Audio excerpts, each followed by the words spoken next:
Olá, tudo bem? Sou Raul Marcelo, nós estamos começando mais um programa Raul Convida aqui no canal 7 da NET.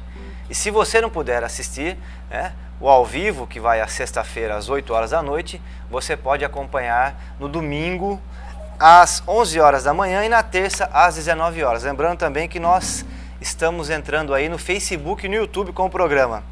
Excepcionalmente, esse programa, e em função aí dos problemas que nós estamos tendo na cidade com a internet, esse programa está sendo gravado, mas todos os nossos programas são ao vivo, entrando ao ar às 20 horas, nas sextas-feiras, aqui no canal 7 da NET. E hoje nós estamos recebendo dois convidados especiais. O desembargador do trabalho, João Batista, muito obrigado, viu, João, pela presença aqui hoje no programa, tá joia? Tá? E a Simone Sil, cantora, compositora, conhecida aqui das pessoas de Sorocaba, que gostam de MPB, de qualidade, já canta aqui também na região, que para quem não lembra, para mim me marcou muito, a Simone Sil abriu o show do Belchior em Votorantim, e eu sou fã do Belchior, eu acho ele um dos grandes músicos do Brasil, foi uma perda muito grande para nós todos, o que tem essa música maravilhosa, que entrou, uma música popular, né, João? Que é um rapaz latino-americano, né? Uma música maravilhosa, um cearense de marca maior. Infelizmente nos deixou, mas sua obra está aí e a gente continua divulgando. E a Simone Sil fez essa abertura maravilhosa na cidade de Votorantim. Depois eu queria que você comentasse um pouco dos bastidores aqui com a gente. Ela vai estar apresentando um pouco dos trabalhos dela aqui, e também divulgando aí os seus contatos. Nós vamos aproveitar o programa hoje para tratar de um tema muito importante, aproveitando a presença aqui do desembargador João Batista, que é os direitos dos trabalhadores do nosso país. Nós, nessa semana, tivemos mais uma vez aí a Câmara dos Deputados rejeitando a abertura das investigações em relação ao presidente Michel Temer, que eu quero aqui já deixar a minha opinião, era de que a Câmara dos Deputados já na primeira denúncia deveria abrir uma investigação, deveria ter instalado a comissão do impeachment. Por quê? Porque ele foi pego aí, com o linguajar popular, com a boca na botija, naquela gravação dos irmãos Wesley, quando ele disse que era para manter sim os pagamentos para calar o deputado Eduardo Cunha, que está preso, ou seja, para comprar o silêncio do deputado Eduardo Cunha. Então isso veio à tona, uma gravação, prova mais cabal do que essa é impossível, e o Congresso Nacional infelizmente abriu mão de processar e de fazer o seu trabalho e cumprir a sua missão, nesse caso do presidente Michel Temer. O presidente, inclusive ontem saiu uma matéria no jornal, João, que é o que tem menos popularidade no mundo, 3% de aprovação. Quando a gente pensa que a democracia é o poder do povo, como é que pode você ter um governo que não tem apoio do povo? Apenas 3% de aprovação. Perde para líderes de países como o Afeganistão, alguns países da África. E essa é a situação do Brasil.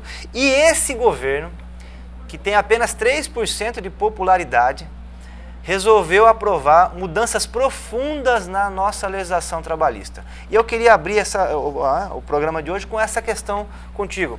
Eu queria que você comentasse um pouco quais são os pontos que você acha que são os pontos mais importantes desse projeto de lei que alterou aí as leis trabalhistas, a chamada reforma trabalhista. E muito obrigado mais uma vez pela presença aqui no nosso programa. Bom, é um grande prazer estar aqui, conversar com a população por meio do seu programa. E, infelizmente, é um momento triste na história do país, de destruição dos direitos sociais, conquistados por muita luta.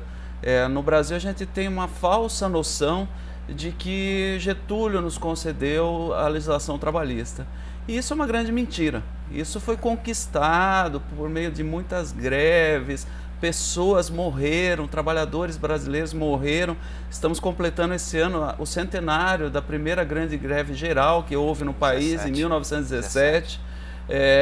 Os líderes desses movimentos eram os imigrantes, os trabalhadores espanhóis, italianos, que lideraram esse movimento, conseguiram a reivindicação que eles pretendiam.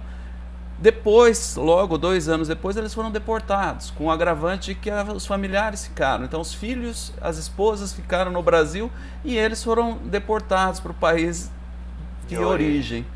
Então, a legislação não caiu do céu, a nossa consolidação das leis do trabalho, de fato, é de 1943, porém ela vem sendo atualizada ano a ano. Você, representando o nosso Poder Legislativo Estadual, sabe como funciona isso, sabe muito bem como funciona. A legislação trabalhista vem sendo atualizada, então é uma grande mentira que ela estava desatualizada. Aliás, como a mídia, do modo geral, a grande mídia tratou esse episódio. Ela não levou a comunidade brasileira, aos cidadãos do país, os malefícios dessa reforma. Porque falou que a causa do desemprego era a legislação do trabalho. Uma grande mentira, porque se você voltar 2 anos e meio atrás, nós estamos vivendo pleno emprego.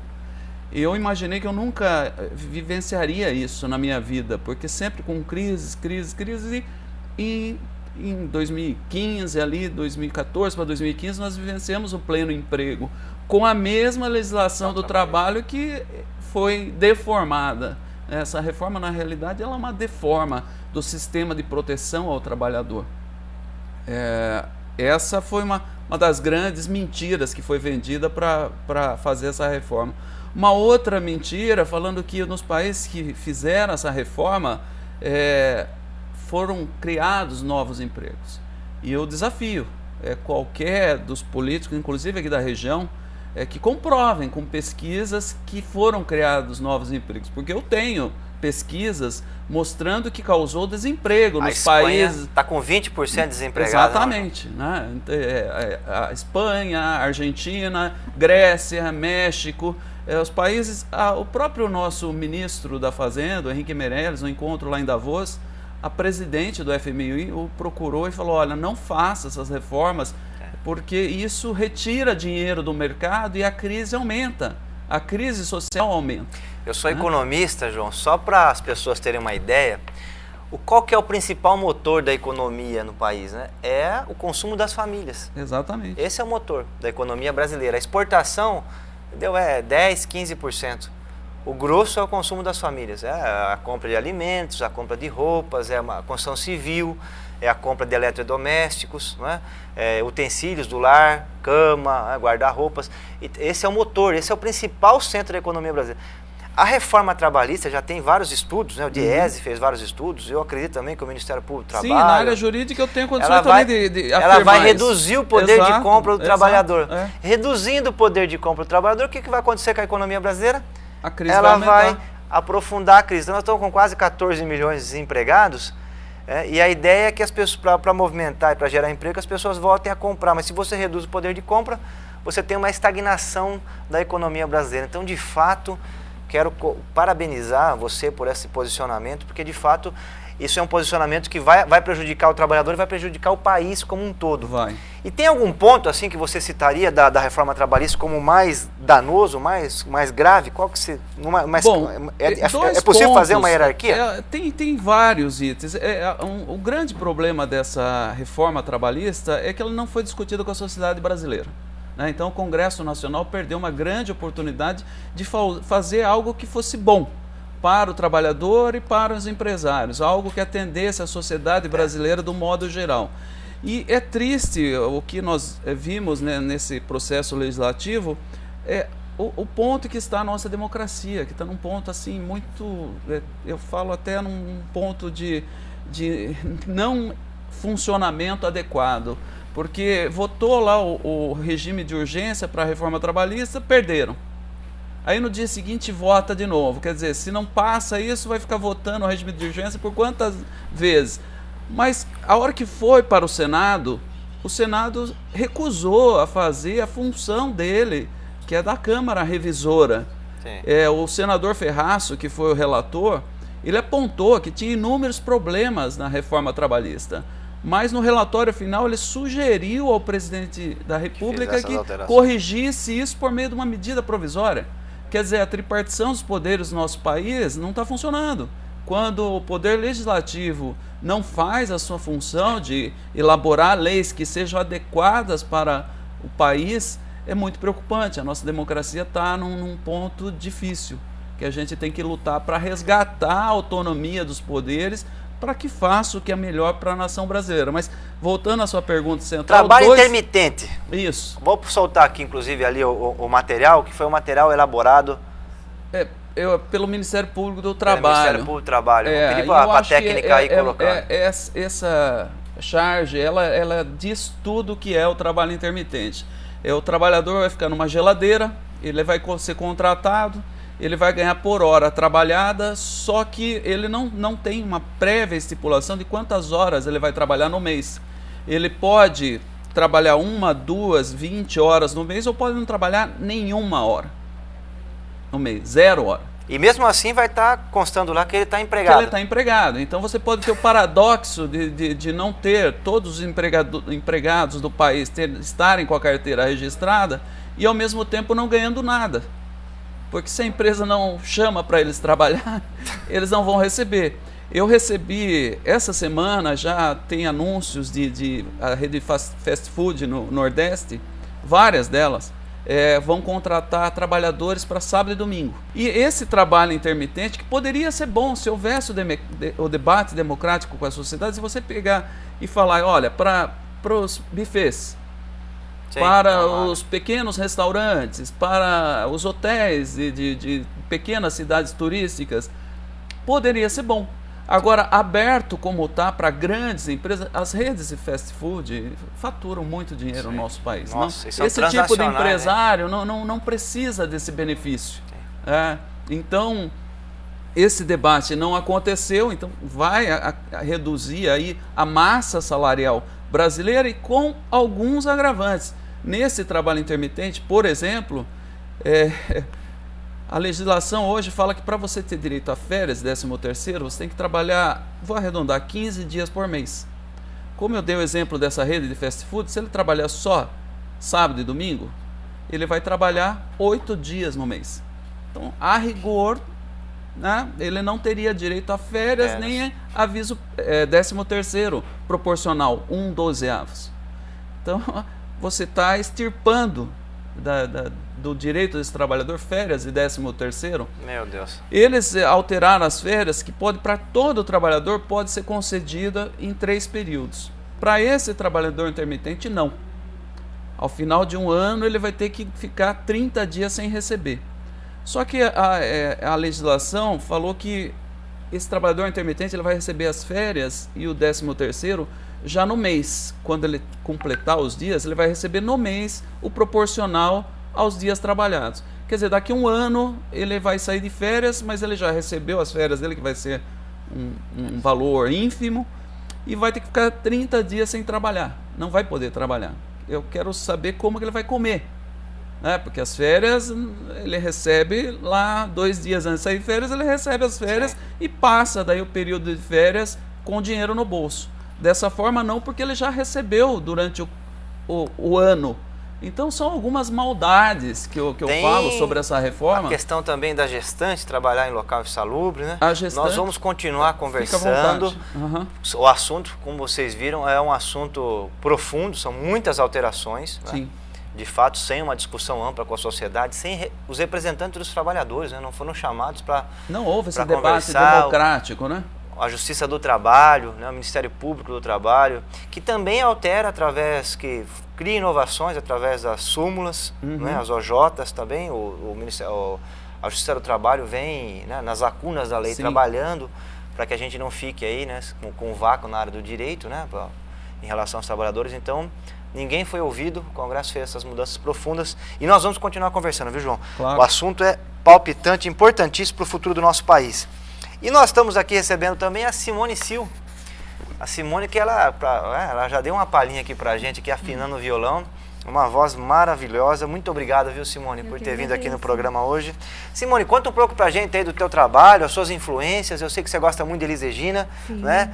E qual que é o estilo assim que você compõe, o estilo que você toca. E também uma questão que eu queria que você falasse pra gente, do seu trabalho de musicalização infantil, que é uma coisa assim que eu gostei muito quando eu fiquei sabendo, fiquei muito feliz. Eu sei que você esteve na TV do Cruzeiro do Sul falando disso, né? E achei bem legal, e foi inclusive a partir daí que a gente teve a ideia de te chamar aqui para participar do programa. Então, muito obrigado e comente aí com a gente essas questões todas. Prazer estar aqui, né? Muito obrigada pelo convite. Boa tarde a todos.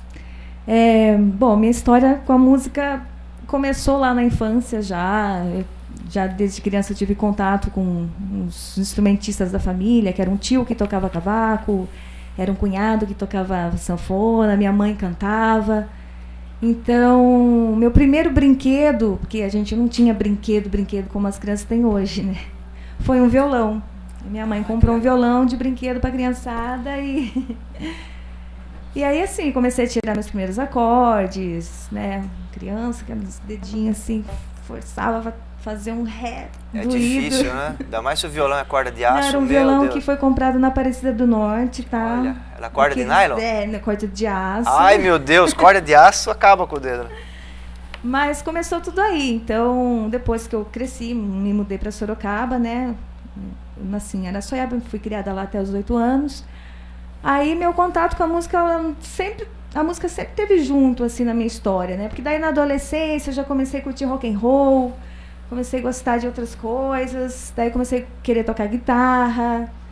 E aí fui me aperfeiçoando do jeito que dava também, porque na época a gente não tinha muita oportunidade de estudar música como hoje, né? Hoje ainda a gente já tem, já é um pouco melhor que antes, eu acho. Então eu fazia aula com um amigo, o outro me passava outras dicas e assim eu fui me aprimorando. Comecei a tocar numa banda de rock clássico, né? Que era o cilindro cônico. E daí pra frente nunca mais parei. Ingressei no conservatório, fiz violão erudito. Aí nessa história de estudar em Tatuí, no conservatório, que eu tive o meu primeiro contato com a educação musical. Nossa. Para crianças, né, no caso. E eu achei fantástico, porque eu pensei na minha história, né? O quanto eu queria ter aprendido quando era criança, o quanto eu queria ter tido uma oportunidade de me envolver com a música e não havia. Então, eu comecei a fazer alguns cursos e já comecei a trabalhar em escolas particulares, e com a musicalização. E também nunca mais parei, adoro o que eu faço. Eu acho fundamental a criança ter um contato com a arte, com a música. A gente vive hoje em dia tudo que a criança recebe, né, dos meios de comunicação de massa, não tem muita qualidade, digamos, né? Então, eu acho importantíssimo estar trabalhando uma percepção auditiva na criança, para que ela tenha... O projeto entra nas escolas públicas. Eu estou perguntando isso, eu quero perguntar isso porque eu ouvi o documentário do Michael Moore sobre o sistema educacional da Finlândia. E o sistema educacional da Finlândia, né, para quem não sabe, é o melhor do mundo hoje, bateu os Estados Unidos de longe. Sim. E, sobretudo na educação infantil, eles fizeram algumas mudanças. Eles diminuíram o ano letivo, aumentaram as férias, e incluíram dentro das escolas a música, o teatro e as artes como um todo dentro das escolas. Então, os professores todos com mestrado e com essa dupla, vamos dizer assim, a aula de filosofia com música, a aula de história, entendeu? Com brincadeiras, usando cores, usando tinta, usando pintura. E se tornou hoje o melhor sistema educacional do mundo. E o Michael Moore acabou de fazer um documentário analisando essa questão. E como é que está? Você consegue levar esse projeto para... Tem alguma entrada em escola pública até hoje? Porque o aluno às vezes reclama, né, da aula ser maçante. Se você dá uma aula de gramática com uma letra de uma música, de um cantor, é uma coisa fantástica. Acaba que sendo bacana para a criança, né? Atrai atenção, chama atenção. É só em escola particular? Atualmente, assim, eu trabalho só em escola particular. O que acontece? O Brasil ele passou por um vácuo aí, sem educação musical nenhuma nas escolas públicas, que antigamente tinha. Minha mãe teve aula de música nas escolas. As escolas públicas públicas antigas. Estudava em escolas bem precárias, que eram escolas de sítio, né, de interior. E depois que sancionou a lei, né, da educação musical nas escolas, eu vejo assim uma tentativa de avanço, de vamos colocar música na escola, vamos levar arte para a escola. Mas, sinceramente, eu não vejo isso acontecendo assim de maneira... Nas escolas públicas? Não vejo. Seu trabalho de iniciação musical é mais em escola particular mesmo? Mais escola particulares mesmo. E o que você vai cantar pra gente aí hoje? Bom, vou cantar o Gilberto Gil, que eu adoro, tá? Ah, maravilha, hein? Foi ministro da Cultura, né? Grande Gilberto Gil. Eu vou cantar Barato Total, que é do Gil. Quem fez uma versão ótima dessa música também foi a Zizi Posse. E vamos lá.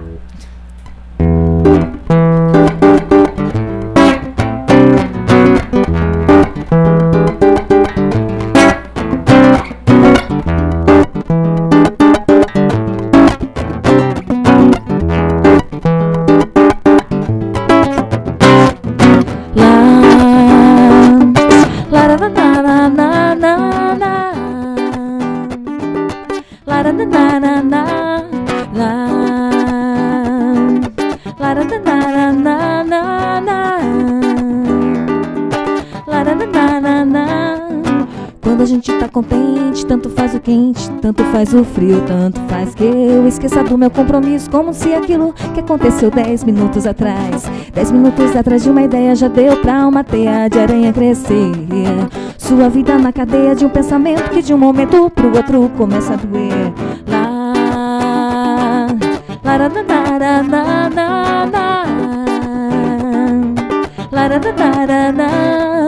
Quando a gente tá contente, tanto faz o quente, tanto faz o frio, tanto faz que eu esqueça do meu compromisso, como se aquilo que aconteceu 10 minutos atrás, 10 minutos atrás de uma ideia já deu pra uma teia de aranha crescer. Sua vida na cadeia de um pensamento que de um momento pro outro começa a doer.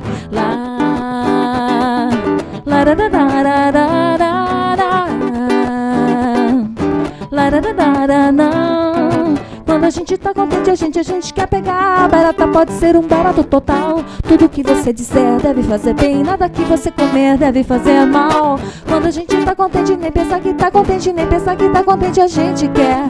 Nem pensar a gente quer é viver.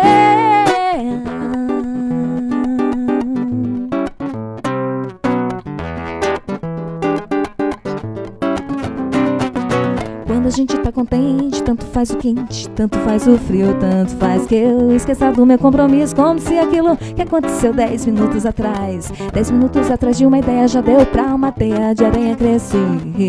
Sua vida na cadeia de um pensamento que de um momento pro outro começa a doer.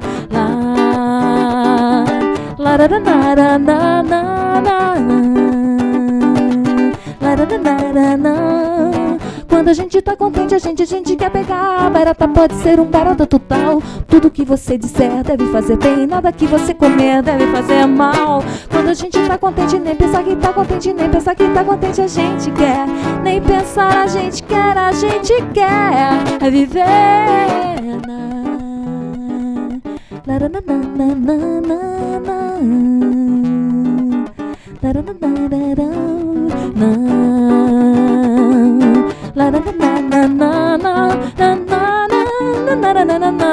A gente quer viver.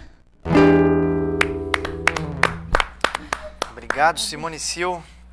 E a gente vai para o intervalo agora e logo mais nós voltamos, hein? Continua aí acompanhando o Raul Convida.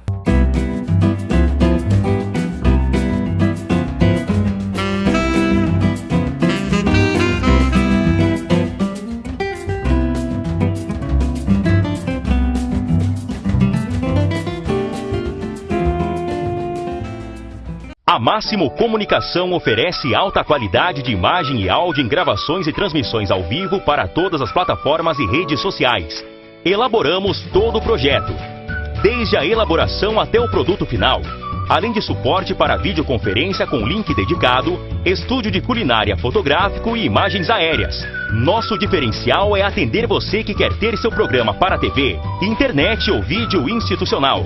Conheça nossos serviços. A Máximo Comunicação conta com estúdio de rádio para transmissão em meio digital. Agora você pode ter seu próprio programa de rádio. Contamos com profissionais preparados para dar suporte ao seu projeto. Venha nos fazer uma visita e conferir nossa estrutura que está à disposição para a realização com qualidade do seu projeto. Localização privilegiada com toda a estrutura para seu projeto. Máximo Comunicação. O máximo em comunicação.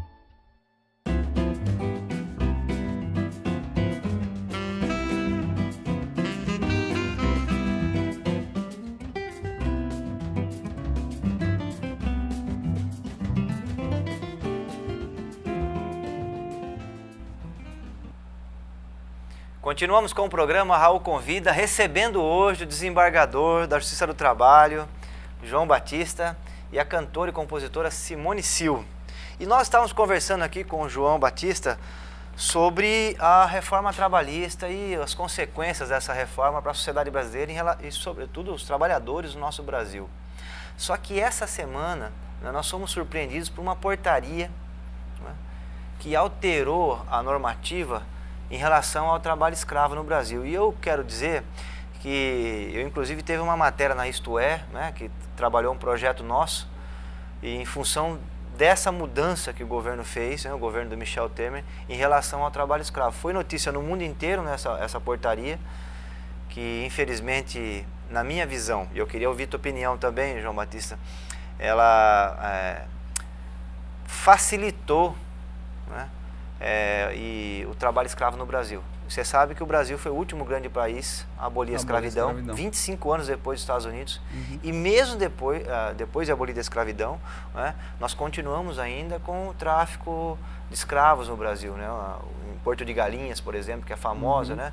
Porto de Galinhas tem um nome porque os navios chegavam ali com as aves por cima e os escravos embaixo, mesmo depois de abolir a escravidão. Então, de fato, as oligarquias no Brasil sempre relutaram com essa mudança, né, de nós termos aqui o trabalho assalariado, o trabalhador com direitos.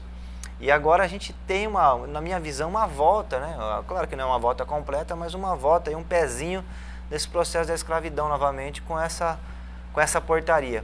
Queria ver a tua opinião e lembrar a todos também que o desembargador João Batista, ele ajudou muito a gente na elaboração de um projeto nosso, que foi por conta dessa notícia do Ministério do Trabalho, a gente acabou saindo na Isto É, por conta do projeto que caça a licença no Estado de estabelecimentos que empregam aí crianças, né? Então, por conta desse projeto, eu acabei sendo chamado a comentar também essa portaria. Eu dei essa opinião de que isso é um retrocesso muito grande para um país como o nosso e o mundo inteiro está olhando o Brasil como pária por conta dessa situação. Queria ver, você que é um operador do direito, está lá no dia a dia, né? Bom, que foi também membro do Ministério Público do Trabalho. Como é que você viu essa portaria e qual que é a tua opinião? Uma tristeza muito grande. Primeiro, parabéns pelo projeto aí de caçar o alvará das empresas que utilizam o trabalho infantil. Se tiver um tempinho no programa, depois a gente pode comentar isso. Porque vamos deixar para o final. E esse é um dos problemas que que eu costumo falar, Raul, que esse é o problema que é a raiz de todos os nossos outros problemas, porque começa a trabalhar cedo, não tem escola, e quando você não tem escola, você fica manobrado, né? Fica massa de manobra. Parabéns pela postura na Assembleia com relação a essa portaria. Essa portaria, de fato, é uma portaria nefasta para o país, é um retrocesso muito grande. Eu vi essa portaria com uma tristeza muito grande enquanto brasileiro, porque nessa questão de combate ao trabalho escravo, análogo, né, à situação de escravo, o Brasil evoluiu muito, vem evoluindo, aí, aos seus últimos 25 anos, vem evoluindo no combate a esse trabalho escravo e sendo referência até internacional no combate. E o atual governo, ele já fez uma coisa que a grande mídia não divulgou, que é cortar a verba para que as equipes saiam a campo para fiscalizar as fazendas, as empresas que têm trabalhadores em situação análoga de escravo. E tem muitas empresas. Empresas que não cumprem a legislação nesse ponto. Pode falar, depois eu continuo. Não, você que foi membro do Ministério Público do Trabalho, para as pessoas terem uma ideia, no norte, o Brasil é um território muito grande, é muito difícil de fiscalizar, né? Mas não é só lá. Às vezes, eu sei, mas você tem que ficar o dia inteiro indo atrás, não é fácil, não é um trabalho, não é ficar no computador, na Amazônia, no ar-condicionado, na região amazônica, lá tem o Dr. Éder Silvers, que trabalhou aqui também comigo na Procuradoria do Trabalho em Sorocaba, e ele foi desse grupo lá na Amazônia. Eu fiz algumas operações, mas não na Amazônia. Atuei lá em Rondônia, né, que eu fui procurador lá em Rondônia. Então a gente constatou isso. Aí você tem que resgatar esses trabalhadores numa situação análoga de escravo. E como que procede, como que acontece isso? O Dr. Dimas encontrou trabalhadores escravos aqui em Indaiatuba, numa empresa chinesa que trouxe os chineses para trabalhar aqui em Indaiatuba em condição análoga de escravo. Eles não poderiam sair do estabelecimento, eles tinham que ficar lá. Na zona rural que nós encontramos, também algumas construtoras, o que acontece? O trabalhador chega, eles tomam todos os documentos dos trabalhadores. Carteira de trabalho, o RG, a cédula de identidade, deixa o trabalhador fica sem nenhum documento. E ele não recebe pagamento em dinheiro, ele recebe pagamento em bens. E de uma forma que ele sempre está devendo para o empregador.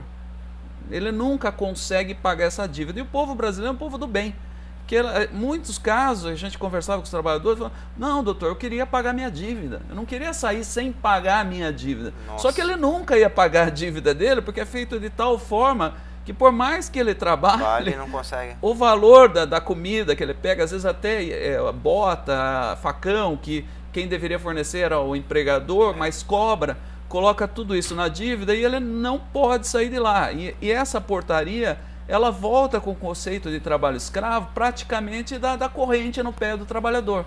Ah, não, se não tiver lá o vigilante lá com a arma de fogo, não é trabalho análogo de escravo. Continua sendo análogo de escravo porque ele está sem os documentos, ele está longe da família dele, ele não recebe dinheiro, ele recebe em mantimentos, em equipamentos de proteção, a dívida ele nunca consegue pagar, de tal forma que ele nunca consegue sair daquela propriedade, daquela situação de desrespeito aos seus direitos fundamentais mínimos. E essa portaria é uma tragédia muito grande nesse combate, porque a rigor ela está alterando o Código 149 do Código Penal, aliás, o artigo 149 do Código Penal, que fixa lá o que seria condição análoga de escravo. E com alguns agravantes. Eu, como estudioso da Lei da Ação Civil Pública, a Lei 7.347 de 1985, que é para defender coletivamente a sociedade, do modo geral, inclusive na área trabalhista, está lá entre os legitimados ativos os entes públicos. Ou seja, município, Estado e União podem entrar com uma ação civil pública quando o trabalhador está lá numa situação análoga de escravo. Eu nunca vi nenhum ente público entrar com uma ação civil pública. É só Ministério Público, sindicatos, Defensoria eventualmente entra com uma ação. Eu nunca vi, mas ela está prevendo, essa portaria, que o ente público pode tomar um termo de compromisso, de adequação da conduta. Quer dizer, ela não toma providência para impedir o trabalho escravo, mas fala que vai pegar um TAC, né? Seria um termo de compromisso de ajustamento de conduta, entre aspas, para dar um jeitinho com o escravocrata moderno lá e fixar algumas condições para regularizar aquilo. Para burocratizar a atuação do Ministério Público do Trabalho, primeiro do auditor fiscal, que não vai poder mais autuar, quem lança o nome desse escravocrata agora seria só o ministro do Trabalho. Então você está burocratizando enormemente. E fica também à mercê das incontinências políticas. Exatamente. Tá lá aquela comissão de deputado ruralista, que é uma bancada imensa. Que é um poder muito grande. A divulgação da lista nós acompanhamos. Agora a lista vazou porque estava pronta, mas o ministro não quis divulgar. Né? Então vazou para a mídia e foi divulgado. Que bom. Né, porque o artigo 37 da Constituição está lá o princípio da publicidade, né, que não é respeitado. Essa portaria teve uma liminar da ministra Rosa Weber, né, que suspendeu seus efeitos. Cogitou-se, eu vi alguns debates aí, que o ministro do Trabalho iria aplicá-la mesmo com a liminar da ministra Rosa Weber. Aí, de fato, o nosso país vai chegar num ponto insustentável.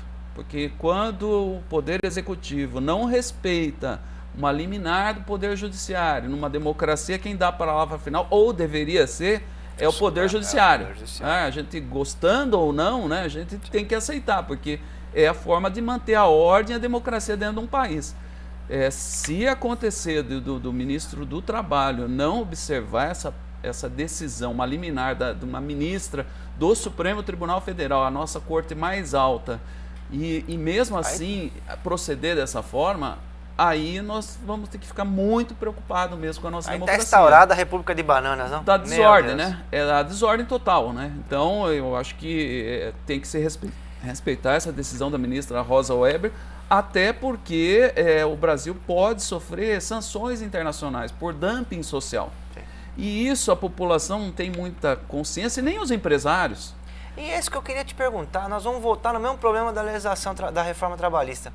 Porque, bom, já saiu no mundo inteiro que o Brasil afrouxou as regras de combate ao trabalho escravo. Isso aí já foi capa em todos os jornais.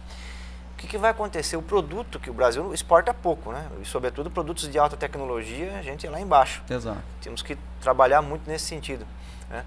Mas nós exportamos, o Brasil exporta soja, né? Exporta carne, a gente tem suco de laranja, a gente tem uma pauta de exportação. O país tem um minério de ferro. E esses produtos vão sofrer isso aí mesmo que você colocou, o dumping social. O que é isso, pessoal?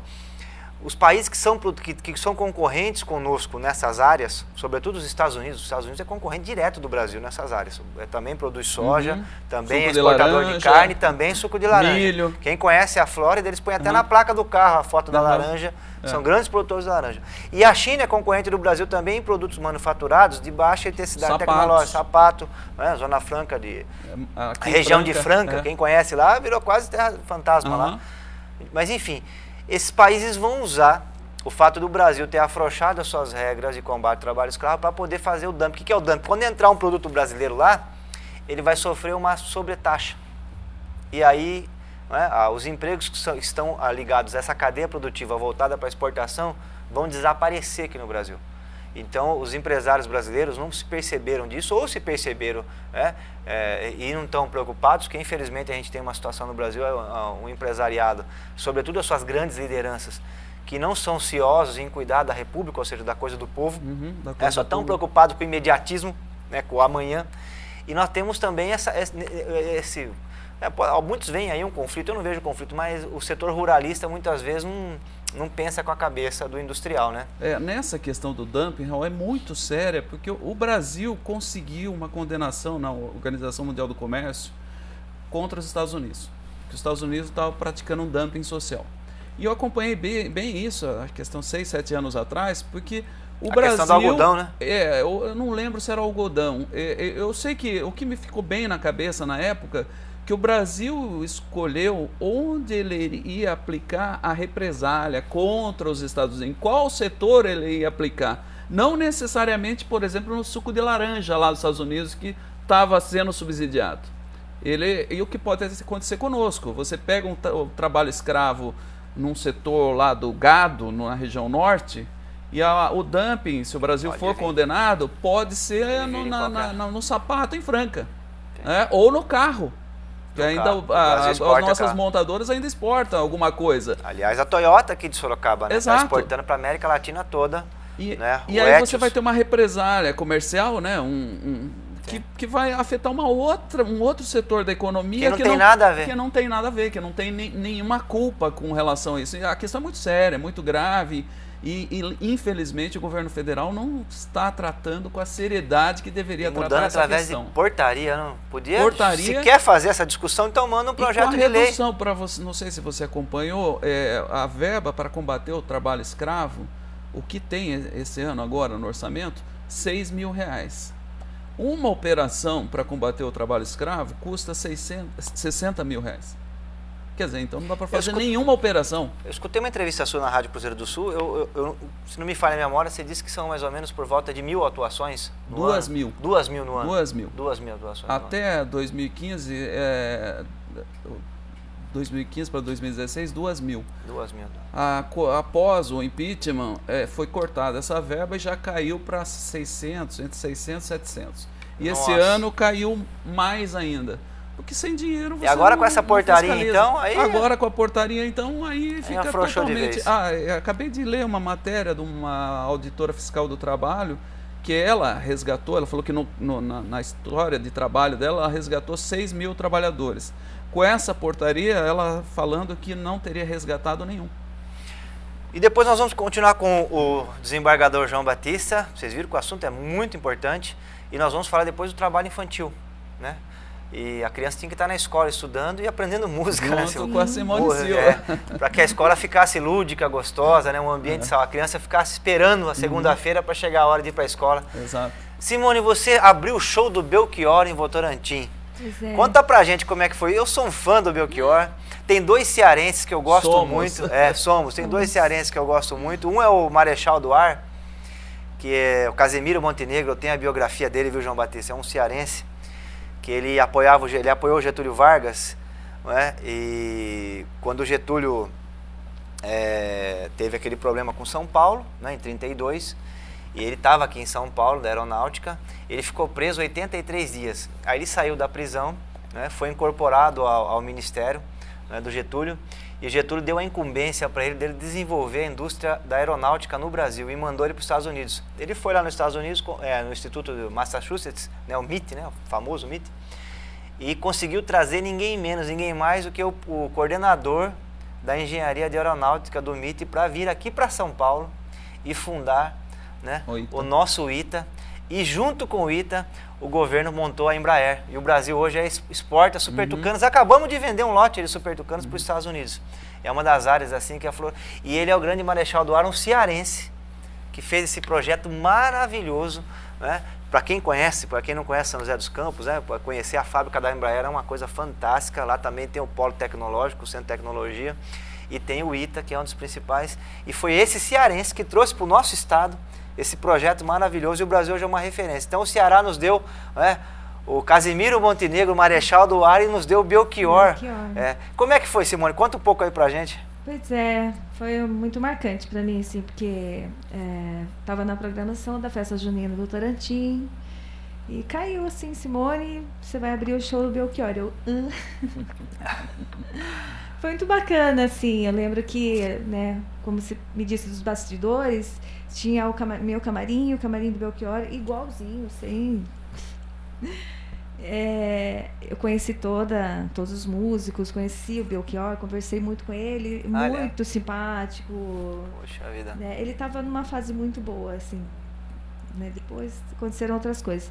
Mas teve um fato engraçado, porque eu abri o show dele, estava todo o público do Belchior lá, lógico, né?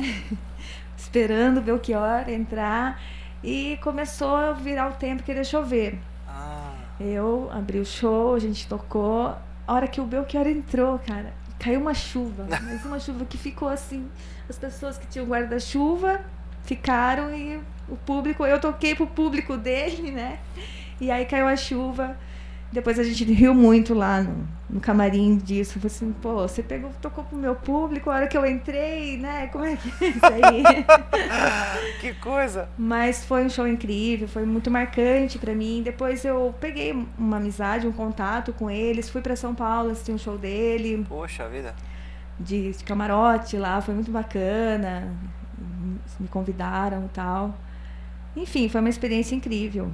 Tenho muita gratidão por ter acontecido isso. Eu não lembro se era Glauber Wellington, não lembro quem era o secretário da Cultura na época, mas era uma fase áurea, assim. Era aquela festa do meio do ano, né? Festa julina, festa junina. Isso.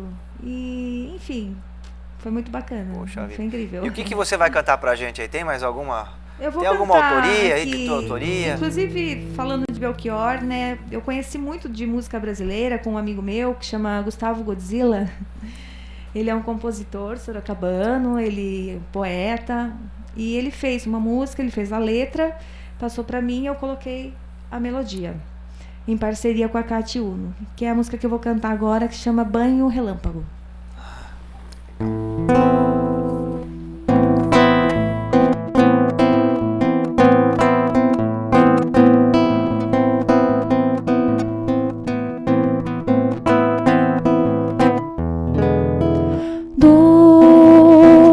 Sinta não, logo me espanto, riso, pranto, vou, não me espanto, estou um tanto sossegado, quebrando as pragas, quebrando as pragas, quebrando um galho, quebrando um galho. Que eu sinta não, logo me espanto, riso, pranto, vou, não me espanto, estou um tanto sossegado, quebrando as pragas, quebrando as pragas, quebrando um galho, quebrando um galho. Alma aflita tá me moendo,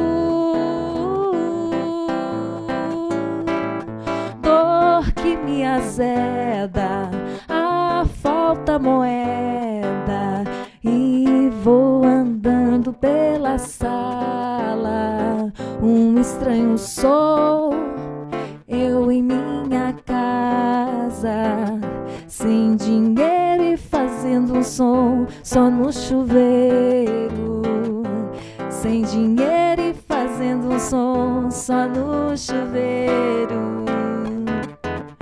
Dor que eu sinta não, logo me espanto, riso, pranto, vou, não me espanto, estou um tanto sossegado, quebrando as pragas, quebrando as pragas, quebrando um galho, quebrando um galho. Alma aflita tá me moendo,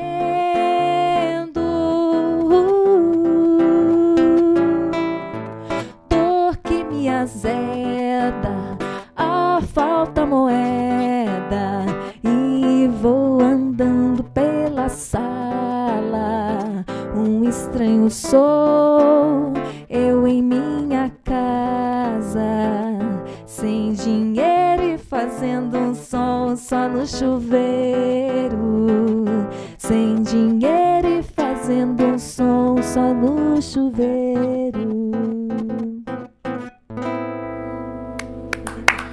Muito obrigado, parabéns. Que música linda, hein, Simone? Muito Essa é uma bonita. parceria. Parabéns. O Godzilla, a última vez que eu conversei com ele, ele é oficial de justiça, né? Ou eu não lembro agora se ele era oficial. Ele trabalhava em cartório, Cartório? mas ele entregava aviso. Ah, agora os ele avisos. está desempregado. Agora não tá mais. E ele é um poeta aí, Sim, ele... marca maior da cidade, né? Sim. Essa música você fez em parceria com ele, você fez a melodia e a letra também? Ele escreveu Banho Relâmpago. E aí você fez a... No momento, sem dinheiro, fazendo som só no chuveiro.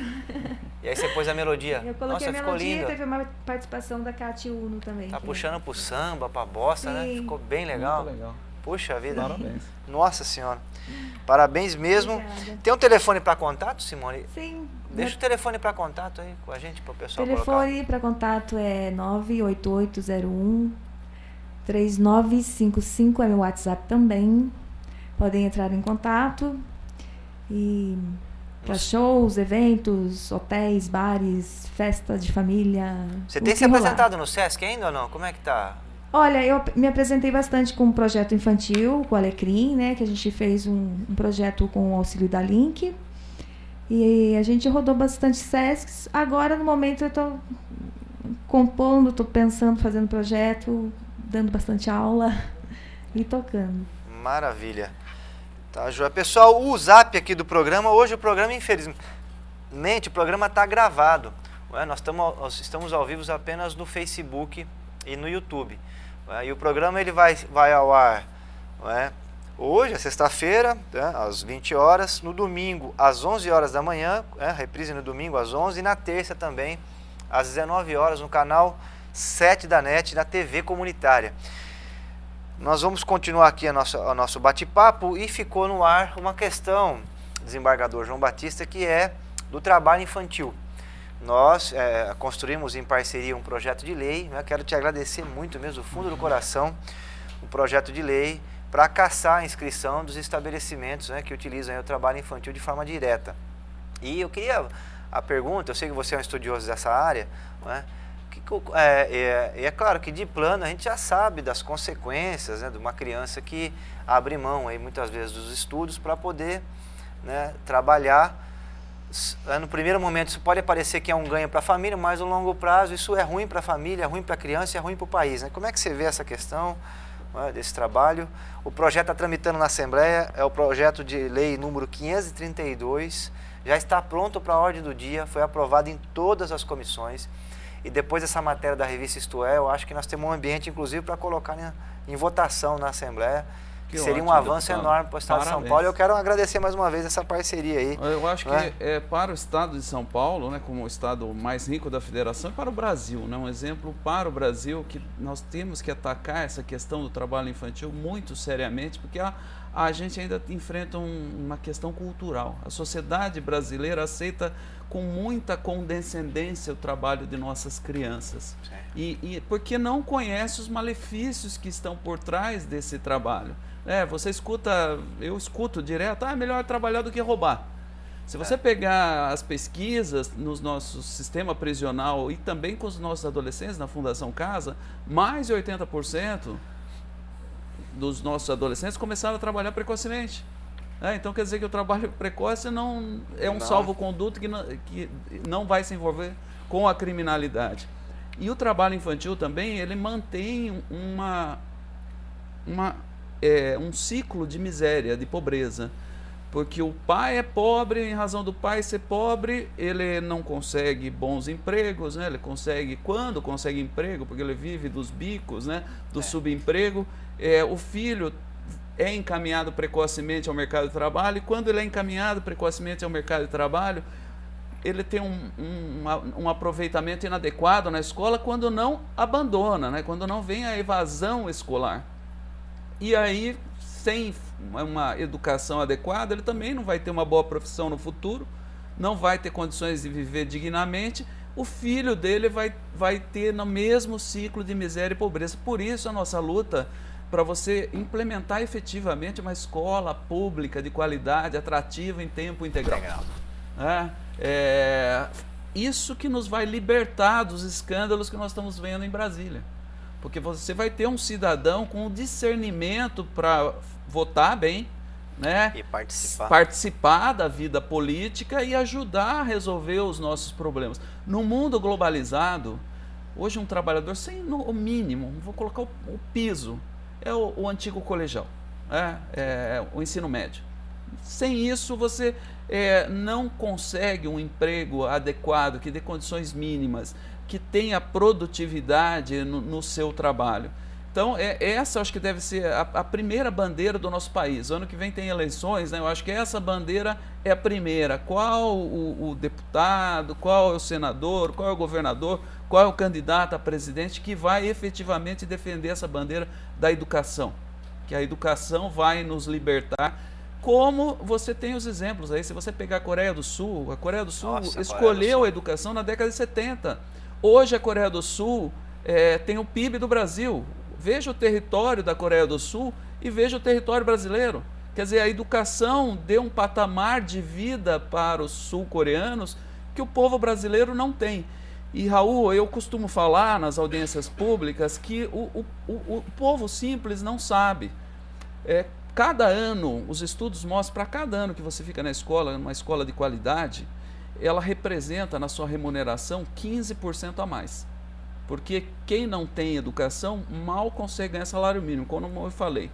Os estudos apontam que ganha em metade de um salário mínimo, porque vive de biscate, bicos, 15% a mais para cada ano de educação de qualidade. O nível superior no Brasil ganha em média, dados do Ministério do Trabalho, R$6 mil, para quem tem nível superior. E para quem não tem, menos que o salário mínimo, vamos colocar salário mínimo. Então, uma diferença enorme. Isso é um ciclo de miséria que o povo não entende. E agora, num momento de crise econômica, é mais perverso, porque quanto mais anos você tem de escola, as pesquisas mostram que você fica menos tempo desempregado. Quer dizer, além de você ganhar pouco, você fica mais tempo desempregado. Então, é um ciclo muito perverso que nos mantém no terceiro mundo.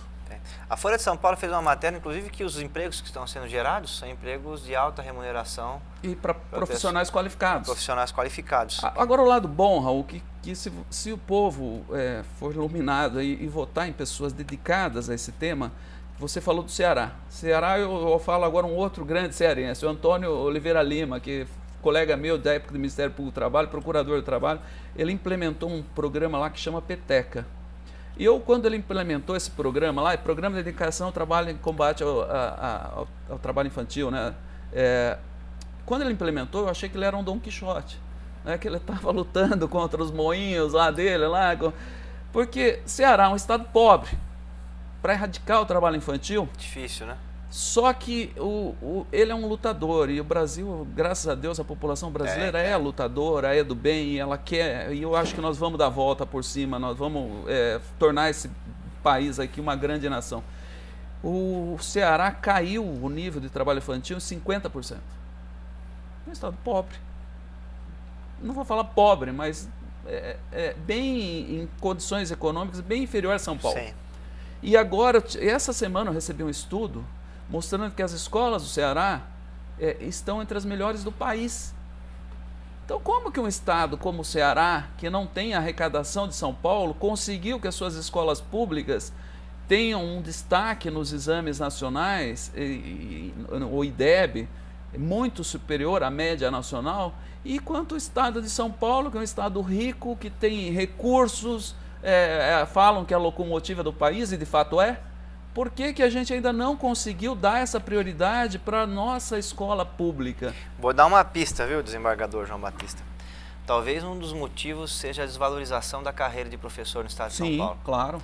Nós estamos há 3 anos com os professores sem receberem um reajuste salarial, ou seja, o processo inflacionário dos últimos 3 anos corroeu o orçamento dos professores e o governo não está repondo nem a inflação. Essa bandeira tem que ser a bandeira Na primeira, Coreia do Sul, né? que você citou, os professores eles estão quase equiparados aos membros do Ministério Público lá, inclusive a magistratura. Falam da Alemanha, né? Que a Alemanha o professor ganha Não, mais do que magistratura, o marido da Ministério Público, Angela eu concordo. O marido da Angela Merkel, primeira-ministra da Alemanha, uma das mulheres mais poderosas do mundo, ele é professor da rede do ensino fundamental. E com muito orgulho, Sim. porque ele tem um rendimento, tem uma carreira, E tem nós uma temos que estrutura, não larga valorizar por os professores, O Japão sem também dúvida. é a mesma coisa, os professores, tanto é que lá tem aquela história, todo mundo acha bonito, né, o imperador prestar reverência aos professores lá, mas não é só o imperador, é a sociedade inteira, porque os professores estão... Já foi assim no Brasil, nos anos 60, antes da ditadura militar, os professores, a relação do salário dos professores com a magistratura, com os políticos, tal, não era tão diferente. E da ditadura para cá que aconteceu esse processo de desvalorização constante. Você mencionou uma questão muito interessante. Então acabou que ficou o pessoal reverencia a ditadura militar, que é um grande erro, que foi um grande foi aonde retrocesso no país. Destruiu a educação ali. Antes da ditadura, o Brasil era referência mundial em ensino à distância.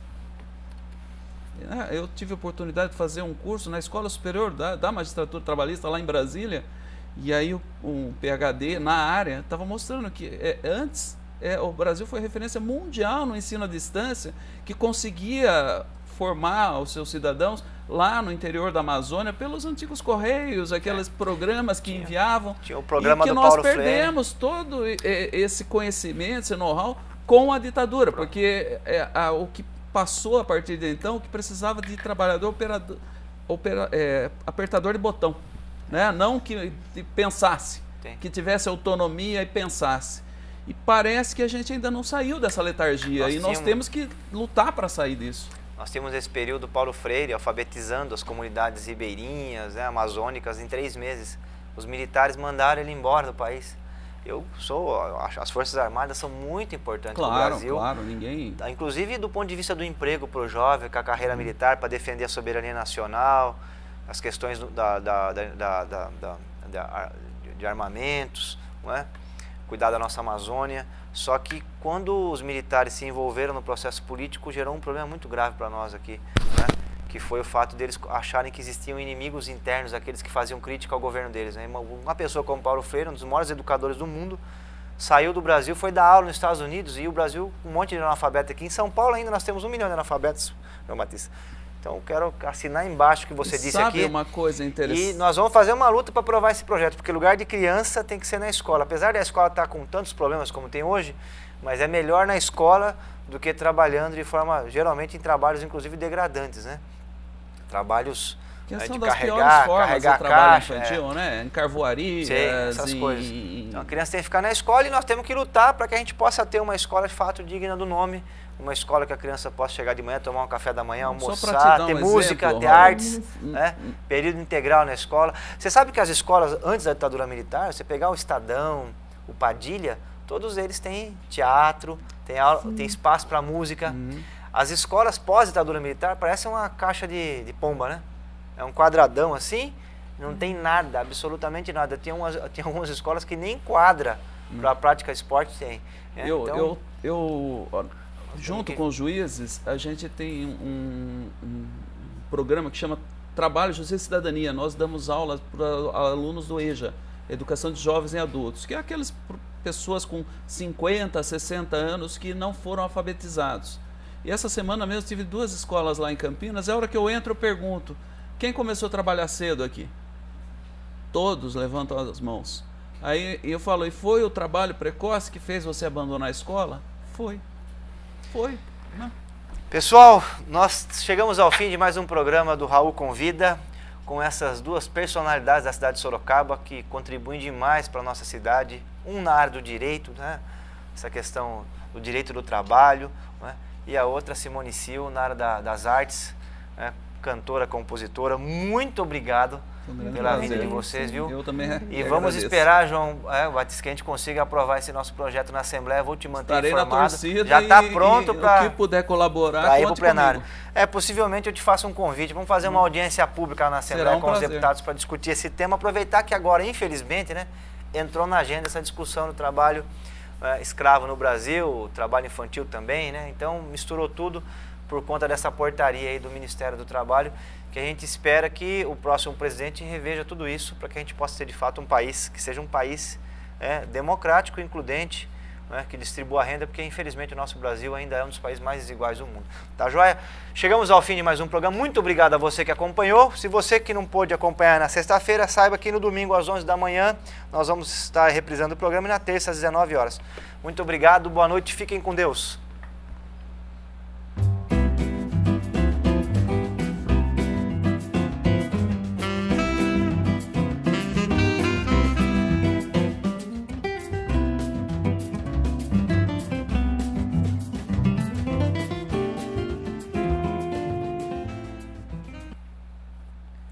Olá, tudo bem?